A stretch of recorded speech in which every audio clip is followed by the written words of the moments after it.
नमस्कार बच्चों, आप सबका बोर्ड भरे क्लासेस में स्वागत है। मेरे द्वारा आप लोगों को क्लास 12th के स्टूडेंट्स, कॉमर्स के अकाउंट्स के स्टूडेंट्स के लिए मॉडल पेपर आदर्श प्रश्न की सीरीज चल रही है। इसी क्रम में मैं आप लोगों को अकाउंटेंसी के वस्तुनिष्ठ प्रश्न, ऑब्जेक्टिव क्वेश्चंस जो आप लोगों को 10 मार्क्स के पूछे जाने हैं, उनसे रिलेटेड मैं आप लोग को बताने जा रहा हूँ। इसके पूर्व के वीडियो में मैंने आप लोगों को पार्टनरशिप में से वस्तुनिष्ठ प्रश्न, किस प्रकार के प्रश्न पूछे जाएंगे और कुछ मैंने मॉडल आप लोग को बताया है जिसके आने की एग्ज़ाम में 2026 में संभावना है। ठीक उसी प्रकार बच्चों, आज हम देखेंगे कंपनी अकाउंट्स में से पार्ट बी में से। आपको साझेदारी के बाद हमारा सेकंड पार्ट है कंपनी लेखे, उसमें से कौन कौन से ऑब्जेक्टिव पूछे जाएंगे या पूछे जाने की संभावना है। तो बच्चों, इसमें दो पार्ट में ये बटा हुआ है। इसमें आपको दो प्रश्न इस सेक्टर इसमें से आपको पूछे जाएंगे। एक पूछा जाएगा अंशों का निर्गमन और इशू ऑफ शेयर एंड फॉरफीचर्स, और दूसरा है ऋण पत्रों से संबंधित डिबेंचर्स। तो आपके दो चैप्टर्स हैं, शेयर और डिबेंचर। इन दोनों में से एक एक ऑब्जेक्टिव प्रश्न आपको पूछा जाना है। तो कंपनी अकाउंट में से आपका शेयर में से आपको थ्योरिकल ऑब्जेक्टिव आएगा और डिबेंचर में से आपको न्यूमेरिकल ऑब्जेक्टिव पूछेगा। तो कौन से प्रश्न हो सकते हैं, चलिए हम देखते हैं बच्चों। अगर इस चैनल में आप नए हैं या पहली बार देख रहे हैं तो चैनल को सब्सक्राइब कर दीजिए, आइकॉन बेल को पुश कर दीजिए, जिससे कि मेरे द्वारा अपलोड किए गए वीडियो की सूचना आपको मिल सके। चलिए देखते हैं बच्चों, कंपनी लेखे में से अंशों का निर्गमन व हरण और ऋण पत्र संबंधित दो हमारे मुख्य चैप्टर्स हैं। इनसे रिलेटेड हमको प्रश्न पूछा जाना है। तो ऑब्जेक्टिव क्वेश्चन हमारा आएगा वस्तुनिष्ठ प्रश्न, सही विकल्प चुनो। जो आपको 4 ऑप्शन दिए रहेंगे, उनमें से किसी एक ऑप्शन को आपको चॉइस करना रहता है। फर्स्ट क्वेश्चन कहता है, एक निजी कंपनी में सदस्यों की अधिकतम संख्या होती है तो कितनी होती बच्चों? उसमें बताया 20, 200, 50, इनमें से कोई नहीं। तो हमारा इसका आंसर होगा, एक निजी कंपनी में अधिकतम संख्या कितनी हो सकती है? 200, 200 सदस्यों की संख्या हो सकती है। कंपनी के स्वामी होते हैं अंशधारी, ऋण पत्रधारी, संचालक, इनमें से कोई नहीं। तो कौन होते हैं कंपनी के स्वामी? अंशधारी कंपनी के स्वामी माने जाते हैं, कहे जाते हैं। जिन अंशों पर लाभांश की दर निश्चित होती है वो कौन से अंश होते हैं? समता अंश, पूर्वाधिकार अंश, ऋण पत्र, या इनमें से कोई नहीं। तो आंसर इसका क्या होगा? पूर्वाधिकार अंश जो होते हैं जिन पे पहले से लाभांश की दर निश्चित होती है।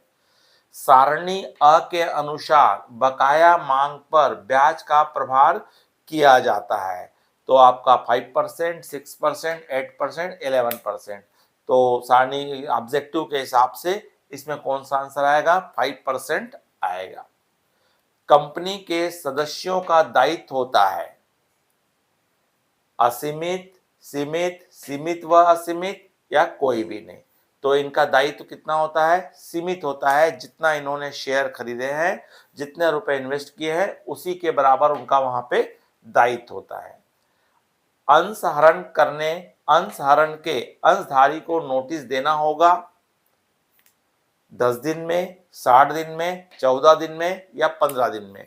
तो आपको कितने दिन में नोटिस देना होता है? 14 दिन में। या इसी प्रश्नों को पूछ देता है कितने दिन पूर्व देनी है। अंश हरण में अंशधारियों को नोटिस कितने दिन पूर्व देनी होती है? तो उसका आंसर भी यहाँ पे हमारा क्या रहता है? 14 दिन होता है। 14 दिन के पूर्व हमको नोटिस देना होगा। अंश आवेदन खाता है, व्यक्तिगत खाता है, वास्तविक खाता है, नाम मात्र खाता है, इनमें से कोई नहीं। तो इसको क्या माना गया है? व्यक्तिगत खाता। ऋण पत्रधारी कहलाते हैं स्वामी, ए, बी ऋणदाता या इसको हम लेनदार भी कहते हैं, देनदार, इनमें से कोई नहीं, तो ऋणदाता लेनदार कहलाते हैं। ऋण पत्रों पर दिया जाने वाला ब्याज होता है, निश्चित दर होती है, अनिश्चित दर होती है, प्रतिगामी दर होती है या कोई नहीं। तो ऋण पत्रों पर हमेशा उसके बगल में परसेंटेज लिखा रहता है, अर्थात निश्चित दर होती है। ऋण पत्रों पर ब्याज के भुगतान की अवधि होती है, ऋण पत्रों के ब्याज के भुगतान की अवधि होती है, 3-3 माह के आड़ में दिया जाता है, 6 माह के, 1 वर्ष में या किसी भी समय। तो यहाँ पे क्या होता है, ऋण पत्रों पर ब्याज 2 इंस्टॉलमेंट में 6-6 माह के अंतराल में ब्याज दिया जाता है। तो ये तो बच्चों आपके क्या थे, सही विकल्प थे, ऑप्शन था, 4 ऑप्शन दिया रहेगा, उनमें से किसी एक ऑप्शन को चुनना होता है। ठीक उसी प्रकार हमारे क्वेश्चन आते हैं एक शब्द या एक वाक्य में दो, 1 वर्ड या एक सेंटेंस में लिखने के लिए कह देता है। तो कुछ क्वेश्चंस हमारे इंपॉर्टेंट बन रहे हैं, उनमें बोलता है किन अंशों पर लाभांश की दर निश्चित नहीं होती है। किन अंशों पे बोला है, अंश हमारे 2 होते हैं, समतांश, पूर्वाधिकार। तो पूर्वाधिकार अंश में निश्चित रहता है, समतांश में निश्चित नहीं होता है। पूंजीगत हानियों का अपलेखन किस मद से किया जाता है। पूंजीगत हानि मतलब अगर हमारे बिजनेस में किसी भी प्रकार की लॉस होती है एसेट्स के बेचने आदि से, तो उसको हम किससे एडजस्ट करते हैं, कैपिटल रिजर्व से, पूंजी संचय से इसका अपलेखन किया जाता है। पूंजी संचय को चिट्ठे के किस पक्ष में दर्शाया जाता है। पूंजी संचय कैपिटल रिजर्व को बैलेंस शीट के लायबिलिटीज दायित्व पक्ष में दर्शाया जाता है। सार्वजनिक कंपनी में न्यूनतम कितने सदस्य होते हैं। तो सार्वजनिक कंपनी में न्यूनतम कितने सदस्य होते हैं, 7। कंपनी का सबसे महत्वपूर्ण प्रलेख कौन सा है। तो कौन सा है बच्चों, पार्षद सीमा नियम को महत्वपूर्ण प्रलेख माना जाता है। कौन सी कंपनी के अंश के हस्तांतरण पर प्रतिबंध होता है। तो कौन से कंपनी के शेयर ट्रांसफर नहीं होते हैं, निजी कंपनी, प्राइवेट कंपनी के अंशों का हस्तांतरण नहीं होता है। अल्प अभिदान किसे कहते हैं, जब हमको जितने अंशों का या ऋण पत्रों का निर्गमन किया गया है उनकी तुलना में कम आवेदन प्राप्त होते हैं तो उसको अभिदान कहते हैं, और अगर हमको ज्यादा मिलता है तो उसको ओवर सब्सक्रिप्शन कहा जाता है। इसी प्रकार बच्चों ये तो हमारे क्या थे, शेयर में से आपको थ्योरिकल पूछा जाएगा, लेकिन न्यूमेरिकल के रूप में आपको डिवेंचर में से एक ऑब्जेक्टिव आएगा, वो गणितीय रूप में होगा।